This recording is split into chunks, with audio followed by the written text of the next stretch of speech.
In this video, I'll show you how diabetics can enjoy bread guilt-free with these two amazing diabetic-friendly recipes.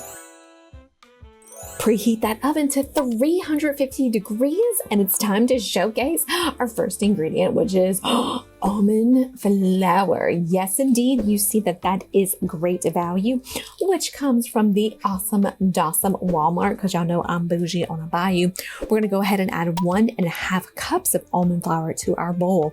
I'm going to get a ton of questions. I get it. Y'all gonna ask, Shelly, can I do coconut flour? I think you can. I think this recipe would work with a cup of almond flour and 1/2 cup of coconut flour. I wouldn't do half combination. Go ahead and try it. If you do, let me know how it turns out in the comments. Adding that baking powder in there, 1 full teaspoon. The responsibility of a baking powder in our recipe is to make the product rise. We do not like a flat recipe, so add that baking powder in there. You can see it's great to value. So again, yes, Walmart, bougie on a bayou, because I ain't got time to be going to no fancy stores, and quite frankly, I ain't got the money. So I'm using my amazing equipment right here, which is a fork, which I'm sure you all have, to mix this almond flour up real quick. 4th cup of almond flour, 5 grams of carbs, 3 grams of fiber, coming in at 2 net carbs. I am adding in that 2% yogurt. Now this only has 5 grams of carbs in there. Now this goes throughout the entire recipe before anybody panics and says, well, Shelly, we're low carb. Can we do the full fat version of this yogurt? I personally would not. And it's not because I don't like the full fat version. It is because almond flour already has some fat in there. If we overdo the fat in the recipe, we will get an incredibly flat product. Now, if you're making this maybe into a biscotti, it could work. So you could do that full fat five. But again, I recommend 2% just because that almond flour does have already some fat in there. Now you can go ahead and add a little bit of salt to this. I would encourage you use the Redmond real salt or the regular salt that I have. Now this is where y'all can have so much fun, and I highly recommend having fun in the kitchen. You can add rosemary to this. You can add thyme. Give me some suggestions on some combinations, because I want to bring you some fantastic recipes. Now I have my old pan. You know I love old pans. I love Corningware.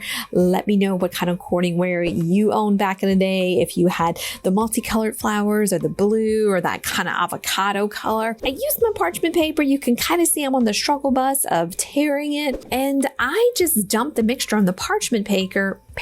Woo, can't really talk today. Mix it all up and mold it into what you want to mold it into. I wanted to kind of do that cool restaurant style bread. Again, a little bit on the struggle bus with making a beautiful shape.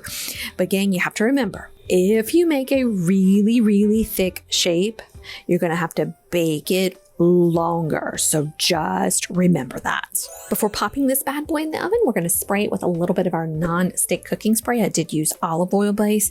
Remember, we are baking this between 28 and 40 minutes. Why the big time span? It is because we want to make sure it gets cooked fully. If it's thick, you need to cook it a little longer. If it's not so thick, you can cook it a little bit less. Our bread is beautiful. I'm ready to cut me a slice, have me a little bit of butter on there. And if you were too busy laughing and didn't get to write down the recipe, scroll below. It's going to be in the comment section. And for more low carb and laughter, make sure to subscribe. And oh yes, what's coming up next is a great pizza recipe that's no carb. Much love, gang. Preheat that oven at 350 degrees and wait to share this amazing recipe with you. Grab an egg, 75 calories, 7 grams of protein.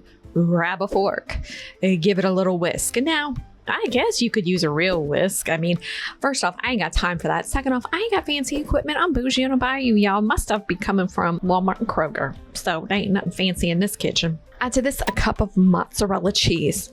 Again, y'all know where I buy all my groceries: the Kroger, the Walmart, the Dollar Tree, the Drug Emporium, all #1 in my book. I ain't got time to do the fancy shopping, y'all. I got a middle schooler and an elementary schooler. And one's a cheerleader and the other one plays soccer. Lord, my schedule cray. So I ain't got time to do the fancy store stuff.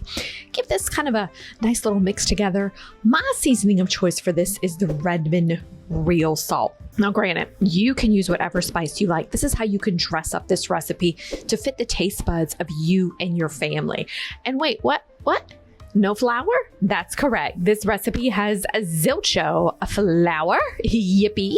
You can see I have this all mixed up. I'm gonna grab my baking pan. You see I forgot to grab it. Oh, get a little glimpse of my head there. We're gonna put some parchment paper on here. We're gonna use our fork to spread this out thin. Spread it out as thin as possible. Remember, this is kind of like a cheese stick, bread stick. We don't like that crazy thick. And I do like to spray the top of it. This is one of my little secret tricks with your nonstick spray. I am using a coconut spray, which is interesting. I don't like coconut, but the spray does not affect me. Place this item in your oven for about 15 to 18 minutes, and we're gonna take it on out. Look at this. Look at this. It is awesome. It is delicious. Cut it up, serve it. My kids tore into this. If you were too busy laughing and not writing down the recipe, scroll in the description box. And gang, I'm Dietitian Shelly. I would be honored if you subscribe to this channel. And please continue watching the next video. Thanks, gang. Bye-bye.